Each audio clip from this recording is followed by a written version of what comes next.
Alors, d'un côté, il y a en effet des grands scientifiques, et moi je peux très bien comprendre que mon collègue de droite dise, écoutez, je suis désolé, il n'y a pas de groupe contrôle, donc ne dites pas que c'est réglé, puisqu'il n'y a pas de groupe contrôle. Et c'est tout à fait, et je reconnais, je respecte. Maintenant, quand vous êtes médecin, et qu'il vous arrive sur la tête des centaines de personnes qui sont en train de tousser. Certaines partent en réa. On ne sait pas très bien pourquoi. Souvenez-vous, on est fin janvier, début février. Enfin, on est dans une histoire effrayante. Comme je me souviens au début du sida, on ne comprend rien. On voit des gosses de 25 ans qui pèsent 30 kilos et qui meurent. Bon, pourquoi? Comment? Quoi faire? Quand vous êtes médecin, vous ne pouvez pas ne rien faire. Vous ne pouvez pas dire, allez, prends du Doliprane et attends. C'est pas possible. Donc lui, qu'est-ce qu'il a fait? Il a regardé la bibliographie. Il a vu que les Chinois, qui ont vu ça il y a 3 mois, avaient dit que l'hydroxychloroquine améliorait les patients et diminuait la charge virale dans les tubes à essai. Bon.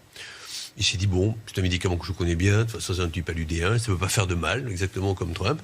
Et il ajoute un antibiotique qui a également qualités antivirales.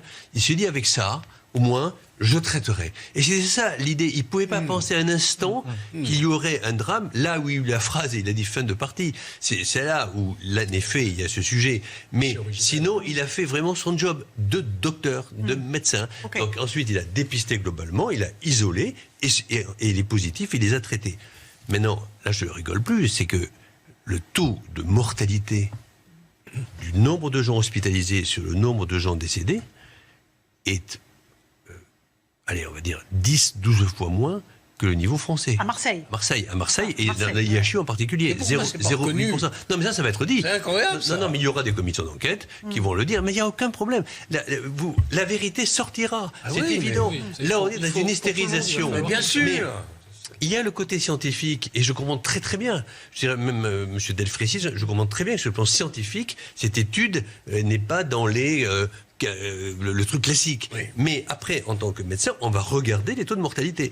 Et moi qui commence à m'intéresser de très très près à ces taux de mortalité, avec les chiffres du ministère de la Santé, c'est pas les chiffres de l'un ou de l'autre. Là, on va quand même avoir de grandes surprises. Et d'ailleurs, d'autres pays qui n'ont pas pris l'hydroxychloroquine, mais des antiviraux, il y a des gens qui ont fait ça. On s'en est, les Suédois, par exemple. Ils ont dit, bah, nous, on s'est occupés. On les a pas laissés chez eux, les gens.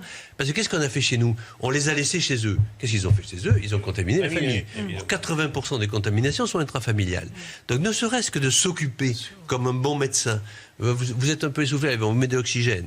Là, on met un peu d'antiviraux. Ben, vous diminuez la mortalité par 4 ou par 5. L'Allemagne a fait ça aussi, avec 4 fois ou 5 fois de morts en moins qu'en France. Voilà, c'est ça qui s'est passé. C'est pas encourageant, franchement.